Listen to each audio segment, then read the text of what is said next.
This is MOS, Master of Self. My name is Keon Brown. Purple Banter. I'm so grateful for Purple Banter. LJ's here, and we're just talking about life. And each episode, you'll learn something more about yourself. That's what I do. I learn something about myself every time. I come in prepared, but open to what's possible. Of course, man. Yeah. So we've got Aaron here. Thanks for being here. Yeah, thanks, bro. Thanks for having me. Congrats. Got a new little baby girl. 9 months. 9 months. I know she's giving you the business. Bruh. She started crawling recently. She started crawling and she's pulling herself up on things, dude. Oh my God. I mean, today I didn't do nothing but take care of her today, dude. And it was just like, I'm exhausted. Well, you're about to go international with her, so good luck with that. I know. You know what I'm saying? Mexico tomorrow. Hope man. you unpacked all the new whatever it is. Yeah. Whatever it is, food, drink, all of that, milk, Everything, bro. Everything. So we were talking earlier about mainly staying in your lane and honing in on the thing. Yeah. The thing. And before we go into that, one thing that I've been told so many times is that stay in your lane. Mm-hmm. Stay in your lane. And it bothers me because I feel like I'm called to do so many things, and my 50% might be someone else's 100%. So they're looking like, ooh, you're doing a whole lot. And then to me, I'm like, I'm not doing enough. You're not doing enough. Yeah. So when you tell me to stay in my lane, I'm like, maybe you need to switch lanes and do some more. Right. You're not doing enough. Yeah. You've experienced that and you burned out. Burnt out. Yeah.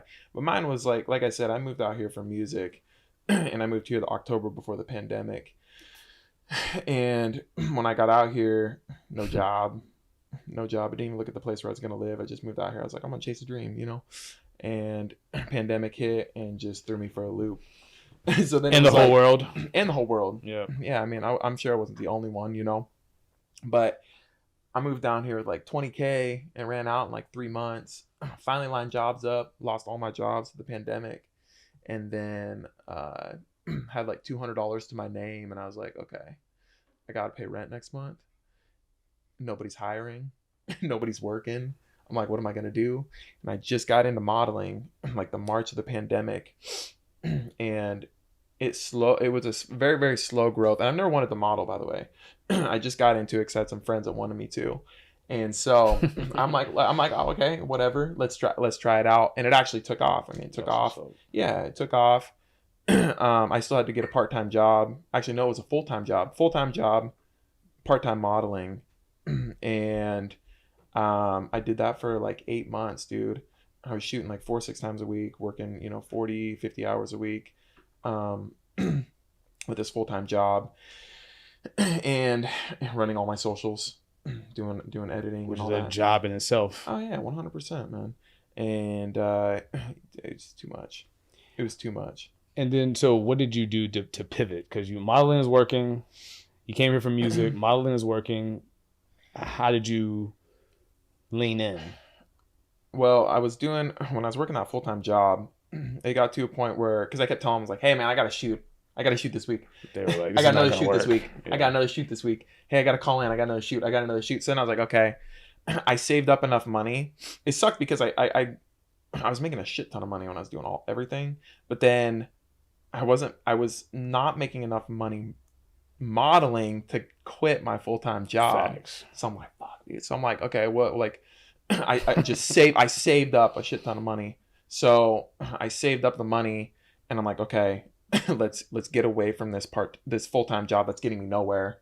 Let's focus fully on modeling, which I did. I did that. I ran with that for about 2 years, and then 2.5 years. I mean, I'm still doing it, but I'm like, I'm chasing the money too hard, and it's not satisfying. I moved out here for music, and I'm like, this isn't satisfying. It's not making me happy. So what's the next, what's the next thing? What am I going to do? And so that's when, I guess you could say that's when I got into fitness, which was, I got into fitness like 10 months ago. I've always done fitness. Yeah. But I pivoted into fitness because it's something I enjoyed doing, but I never capitalized on it. And how did you pivot from loving to work out to then having a viable business, a growing business? I started posting. I think I started posting my workout content Mm. on TikTok and stuff because I'm like, why not? You know, I'm always hitting these workouts. I taught myself calisthenics through the pandemic, the gyms being closed, and I actually grew up doing calisthenics for a little bit, and then I got into bodybuilding, and it's a whole nother story. But I think I think it was when I cut a bunch of weight for modeling. I lost 40 pounds. I used to be 220 or like 215, 220 when I moved out here. I was pretty big. And I had to cut weight to get into modeling. And if I remember correct, I was like, I need to teach people, show people how I cut all this weight to get to where I am now, because I didn't have a trainer. So I was like, I want to show people how to do that. And when I was posting all my workout content too, I had people asking me about this, asking me about that. So I'm like, okay, I might as well capitalize on that, you know? So that's when I started making the pivot. I started shooting less, doing less shoots, and focusing more on creating like fitness oriented content. And keep in mind, I'm not making a lot of money. I'm still running off savings. And so, yeah, man, I mean, I started pushing it. I just started pushing it super, super hard, just solely focusing on that, quit doing everything else non-fitness related, I guess you could say, and just solely put 110% into fitness, rather than, you know, doing shoots 4 or 6 times a week and not making any money. And how does that make you feel to not be doing all the things that you previously did and really focusing on just like one thing? It sucks because I'm not making any money, but at the same time, it's okay because it's less overwhelming, and I'm happier, and my anxiety isn't as bad, you know. So I was doing way too many things at one time, like way too many things, which is, like I said, it wasn't bad. I was making great money, but I was chasing the money too hard. Yeah, it got in the way of my personal life too. So I was like, okay, I need to start prioritizing. So I don't want to hear that, because that's, you know, that's what people say. That's what I think now. It's data that says, hey, you really need to focus on, make the main thing the main thing. And kind of, you know, let everything else kind of fall, and be successful, and get your 10,000 hours, your expert level in those areas. Yeah, man. I mean, it's I was doing too many things at one time, but I was doing too many things at one time, but I was putting, I would say 90% of my time into modeling, and I was making a shit ton of money. But looking back on it, if I didn't have a full-time job and I wasn't doing like, you know, like part-time fitness stuff and doing that full-time job, and I was 110% into modeling, I probably would have made double the amount of money that I had made in those 2.5 years I did, you know, modeling. So you're a proponent of focusing in on, number one, what you're passionate about, something that you enjoy, 100%, and giving it its due time. Yeah, 100%. Yeah, yeah, because you start branching off too much, which is, in the beginning. Don't get me wrong. In the beginning, branch, figure out, especially if you don't have a passion, you don't know what your passion is. Spread out the net. Yeah, you know, and figure out what what makes you happy. Some people, it is chasing the money. Some people do enjoy chasing the money. I mean, I did enjoy chasing the money, but it got to a point where I'm like, I have all this money and I'm still not happy. Yeah. You know, so yeah, branch out. Don't be afraid to branch out, especially if you don't have a passion. But I had a passion. I moved out here for music, and I'm still like, the music passion hasn't really came back, you know, as you get opportunities. As I get opportunities. So it's I know, right? It sucks. It sucks, of course. What kind of problem is that? That's the kind of problem I want. I'm not interested, but it's available. Exactly. When I don't have, man, that's a whole nother thing. It sucks. But well, I want to say how important it is that you were able to pivot from, you know, a career that, you know, you were doing well in, to then shifting to going to your passion. Right. You know, describe kind of how it was to the art of pivoting. Talk about pivoting. How did you do it? What did it feel like as you were pivoting? Stressful, because you got to take a hit. You know, it's like, my funds were up, with the modeling and everything. And then as I'm pivoting out, I'm losing funds and slowly trying to grow this business that I've never capitalized on. So I'm still in the middle of that, but it's going, the fitness thing's it's going very well. I'm very happy in the 8-9 months I've been doing it. I'm very happy in the direction it's going. But I mean, it's just, make sure you have some money saved up, I guess, when you're making that pivot, because Save up. it's, yeah, save up, man. I mean, because it's like, for me personally, I mean, I don't care. I'll go drive for Lyft. That's how we met. Yeah. You know, I mean, I don't care if I'm like, if I need to make a little extra cash, I'm gonna drive for Lyft. I'll go, you know, DoorDash, whatever. But yeah, when you're making that pivot, you have to understand that you're taking away from time with something that you're making decent amount of money on to try and grow something else, you know. So you have to like really think about that.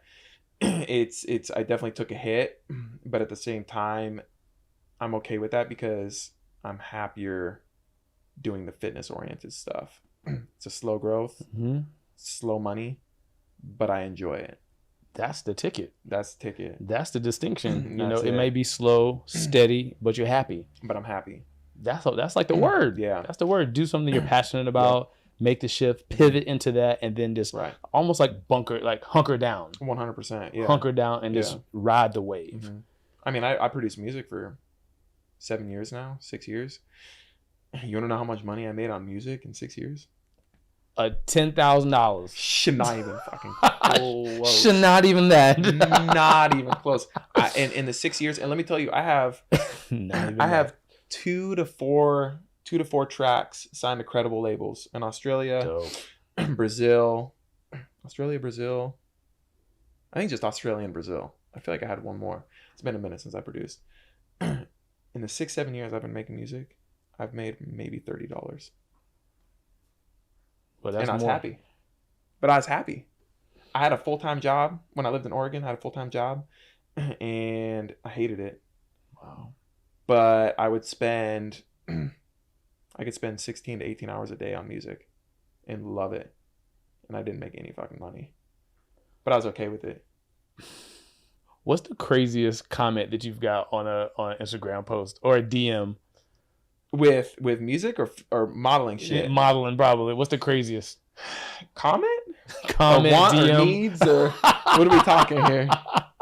I can only imagine what you're going to get from this. You know what I'm saying? Yes, I know it's funny. I know it's... I don't know, man. I've had a lot. I keep getting asked, like, what are your rates for your services? And asking if I'll escort and shit like that. Constantly. That's a constant thing. I get emails. What? And I'll be like, hey, man. I'd be like, but they hit me up. The thing is, too, is what's weird is, like, they'll hit me up like they want to get trained for fitness, and then it'll turn into escorting service. I'm like, bro, don't email me anymore. And they're like, why? Because I'm not a fucking escort. And you did OnlyFans, but that was for fitness, or what was it for? It was for modeling. Modeling. Okay, stuff. It was for modeling stuff. Yeah. I did, like, you know, a lot of underwear stuff. I've done lots of nude shoots too, so that was a good way to monetize the nude stuff. I've done a lot of nude, a lot of implied stuff. So that's how I use that to monetize that. So yeah, like a lot of people, I mean, I get asked all the time, you know, can I get your used underwear? Can I get your used socks? Yeah. Yeah, bro. I mean, how much is it going for these days? I sell my used underwear for like $250 a pop usually. $250? $250, yeah. I mean, are these Hanes? Are these Gucci? Are these? It's usually like if I wait. Because if I shoot, bro. Yeah, it's crazy. Okay. If I shoot for any like any underwear company, they always hook you up with like big bag of, you know, underwear, and a lot of them, like, I don't wear. My life $250. That's a bill, LJ. Yeah. All right. Yeah, dude, it's crazy. It's crazy. It's crazy. Crazy, and it's easy money. You know, it's super easy money. But what's the first thing that you say to people who want to lose weight? What do you say to them? The first thing I say to people that want to lose weight: get in a calorie deficit. Well, that means that's implying that one's counts it's their daily caloric stuff. Yeah. I tell a lot of my clients, I'm like, download My Net Diary just for a day. Like, say you're 180 pounds, your maintenance calories are 1,800. I'd be like, for the day, just what you eat normally, track that for the day and see where you're at. Because for you to be in a calorie deficit, you need to be eating at least 1,800 calories a day. That's a lot, Aaron. That's a lot. I mean, they got me on 1925, and that's a lot. For some people, that's not, though. Yeah. For some people, I had, a client of mine, a buddy of mine from back home, and a client. He was 267 pounds. I think he's 7 months into it. He's 190 now. He's killing it. And he no longer trains with me. Like, I've taught him enough to where he's on his own. Training wheels are off, and he's good. He's killing it. But he had him track his calories for the day, and it gave him a whole different perspective on like carbs, fats, protein, calories, and all that shit. Because he was still eating like 200 grams of carbs a day, and he's losing 2 pounds a week. He's like, how the fuck am I doing that? I thought carbs are bad. I'm like, no, dude, carbs are not bad. Carbs are my main source of energy. That's why I be eating a lot of carbs. I just actually, before I had a whole pizza before I came. Do I look like I just ate a full pizza? Man, cover up your nipples. You know what I'm saying? Shit. Come on, man. I don't want to see them. I need to be fully covered. Go give me a coat. You know what I'm saying? I need to put a coat on. Give me a turtleneck. I'm putting a turtleneck on after this. No, but because I struggle with my weight, and this, it's tough. It's tough. One lady said, she said, don't lose another pound to me. And I'm like, I feel like I need to lose a lot more pounds. Nah, you're chilling, dude. Well, okay, then it needs to be sculpted. There's a technology where for $500 they put some on your abs and it does 3,000 crunches. It's easier that way, yeah. Yeah, and that's what they say. Why go to the gym? Just put this thing on and get 3,000 crunches, right? And walk out. Yeah, slap one of those things on and just. But it's $450 a session for 30 minutes. Oh goddamn! I've considered it and done all the research, but I'm not. Oh well, I'm not gonna say I'm not, but I'm committed to the physical fitness journey, doing it naturally. Yeah, 100%. You have to, dude. You got to put in that work. Put in that work, baby. What having a model on, or having someone who is attractive, or someone who lives a fitness lifestyle about how you look, it's discouraging to some people who don't look like you, right? Have you always had a mattering conversation with yourself and a confidence that would have you move in any space powerfully like you are now? Well, like I said, I never wanted to model, and that was one of the main reasons why, is because I'm not conceited, and I don't like people thinking like, oh well, he knows he looks good, and I don't like to be that guy. But like I said, the money started hitting. I was chasing it, and it was great. You say you don't see these abs, okay? Yeah. I'm paying all the time. I'll show off my body. I have no problem with that because I look fucking good because I have put in the fucking work with my body. But like, as far as face goes and the looks and stuff, it's just like, it's not. I've never, seen myself and be like, damn, I look good. I want to be a model. Never in my entire life ever. And so the body aspect though, fuck yeah, dude, I'd be putting in the work. I'd be doing muscle ups at the park and pull ups and killing it. I want to show off my physique and let people know like this is 17 years of hard work. This is not 17 years of hard work. This is just thanks mom and dad. Facts. So for me, yeah, man, I don't know. Yeah, modeling just wasn't for me. Like fitness. There's fashion and fitness. Fitness modeling, I can fuck with because it's more body shit, and I'll be conceited, or I'll be conceited about my body. Cause like I said, I put in the work. But like, yeah. Well, when my abs come in, you gonna see them too. Exactly. Yeah. That's a when you start putting in the work and you see the results. Yeah. It's. Yeah, there's so much science to it, and everybody's body is different. 100%. Yeah. But caloric deficit sounds like it's one of the middle ground things. Like if you stay in a caloric deficit, you will lose. Yeah, I mean, like for me, like I've done the bodybuilding thing. I used to be able to bench 325, squatting 465. I was one of those guys. Like I was huge, dude. I was big. I got pictures. I had to pull them up.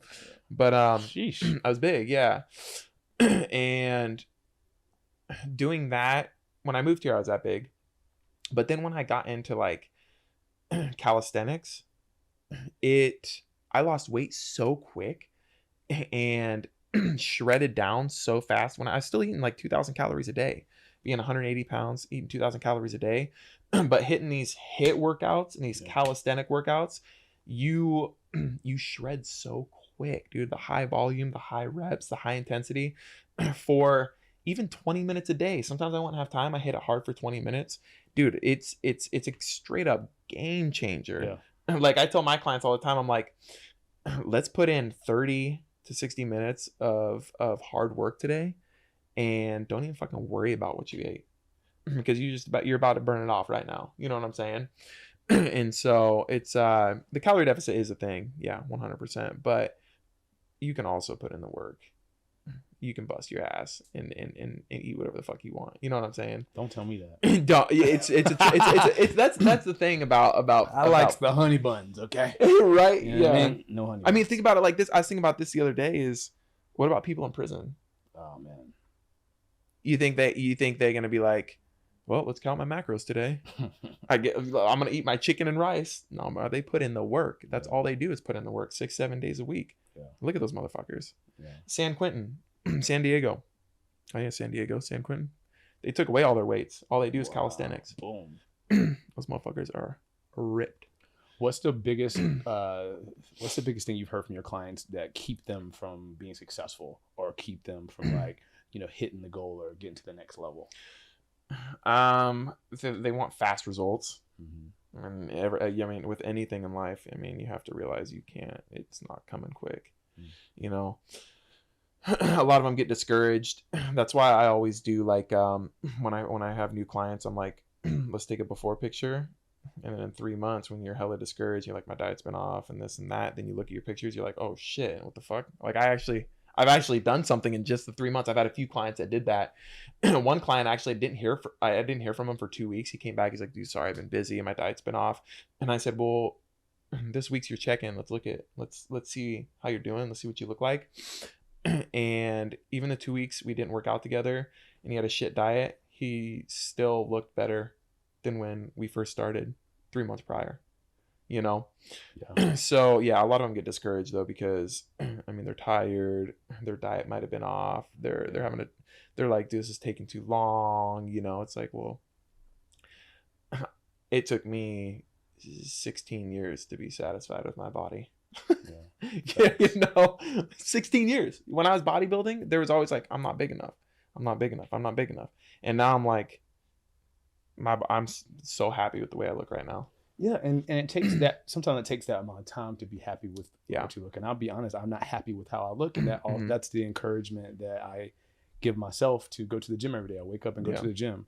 Every Tuesday and Thursday I go to yoga. And then when I start seeing things and I feel more flexible and I feel like I'm growing and getting stronger, it makes me feel like I'm, on track. Yeah.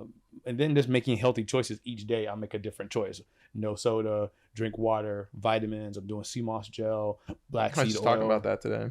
You would say? The sea moss. My girl was just talking about that. It's great. It takes all the mucus out of your body. It gives you nutrients into your body. I took some for a little bit. Bet. That shit made me hella like mucusy and shit. Well, it's getting it out. Ugh. It's getting it out. And people have sinuses and stuff like that. It's because you're eating, dairy. I don't do dairy. I don't eat meat. Me. Well, look, I think this is an important conversation because people are, my dad had diabetes, my mom has diabetes, there's other, people in my life that have these ailments, and it's like, it starts with diet. It starts with what you're eating, and then physical activity. You gotta sweat. Yeah. Do something. You gotta do something.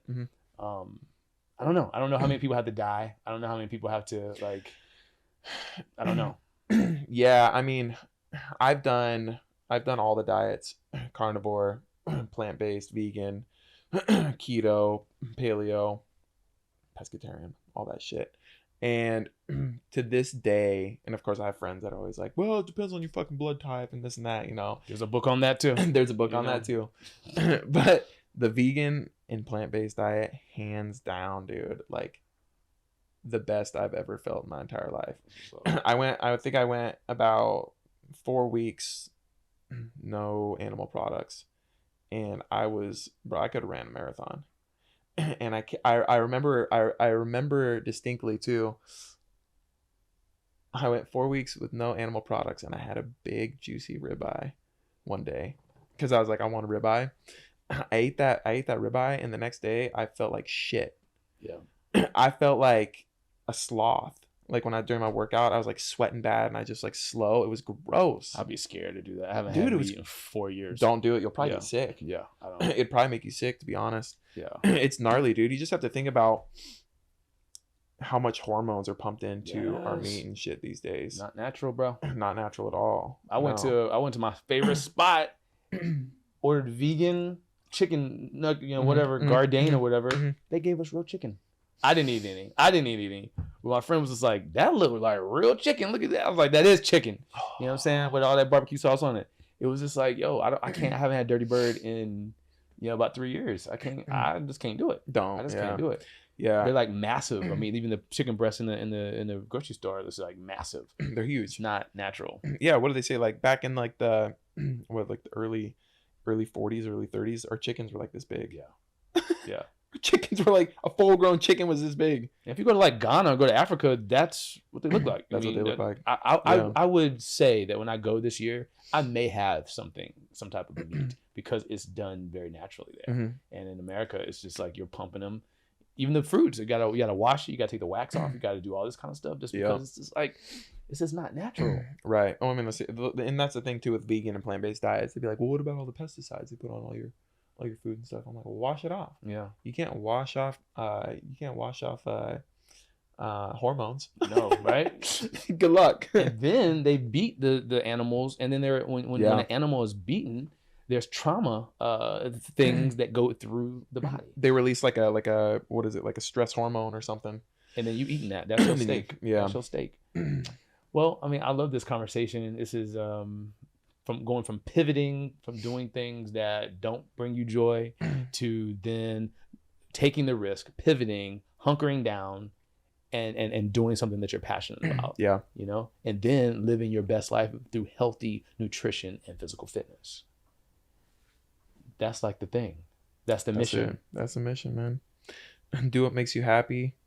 Eat clean. Exercise. Feel good. I'm going to leave it there. This is Master of Self. Aaron, thank you for being here. Thanks for having me, man. I'm excited to just continue to have conversations that every episode we expand our lives, we expand our repertoire, we expand our knowledge, we meet a new person, and just we want to be the best we can be. And it's okay to fall and fail. The important thing is to get back up and do it again. Yep. Thanks for watching. I'll see you next time. Peace.